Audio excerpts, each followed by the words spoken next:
Hello everyone, my name is Adrian and today I'll be going over hydrostatic pressure and force on submerged surfaces.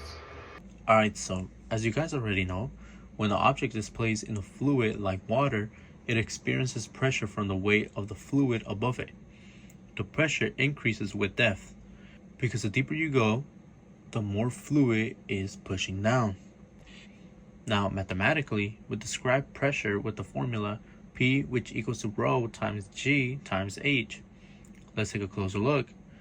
Rho represents the density of the fluid, G is the acceleration due to gravity, and H is the depth below the surface. Since pressure acts over an area, we have to multiply the pressure by that area in order to find the total force on the surface. But because pressure changes with depth, we can't just multiply one value. We need to add up all the small forces acting on tiny pieces of the surface, and that's where integration comes in. Now, let's take a look at example 2 on page 554. Here, we want to find the hydrostatic force on one end of a cylindrical drum with a radius of 3 feet. If the drum is completely submerged in water 10 feet deep, to make math easier, we place our coordinate axis as shown in the figure, with the origin at the center of the drum. That way, the circle that represents the end of the drum has a simple equation, that being x squared plus y squared, which will equal to 9. Now, imagine slicing the circular end into horizontal stripes, each one very thin, with a small height, delta y. The reason we slice it this way is because pressure depends on how deep each strip is below the water's surface. For the circle's equation, we can find the width of each strip for a given height y star sub I.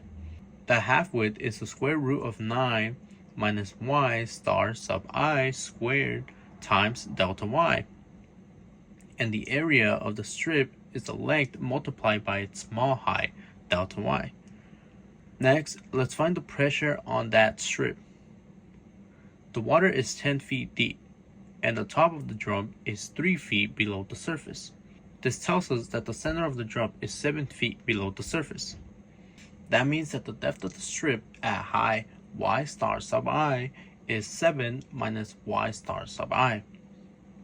Since the weight density of the water is 62.5 pounds per cubic foot, the pressure on the strip is delta D sub I, which equals to 62.5 times 7 minus y star sub I.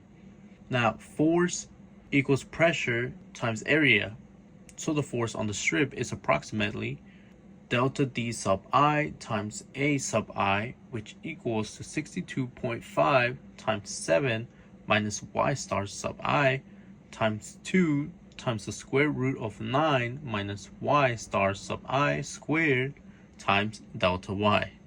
Now, to find the total force, we need to add up the forces on all strips and take the limit as the number of the strips goes to infinity, and when we do so, that gives us an integral.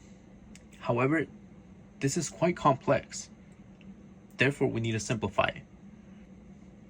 Now, let's break the integral into two parts.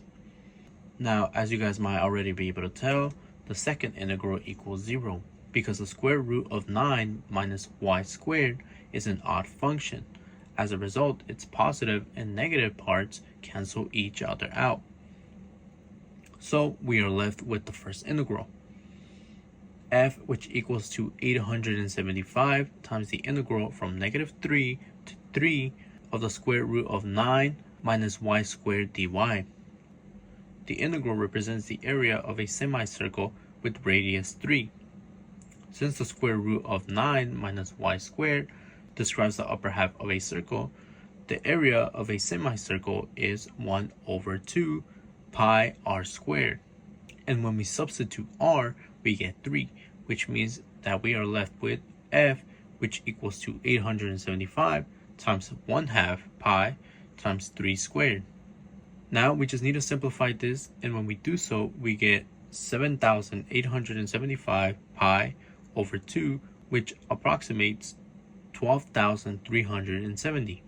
Now, because of this, we can say that the hydrostatic force on one end of the drum is approximately 12,370 pounds.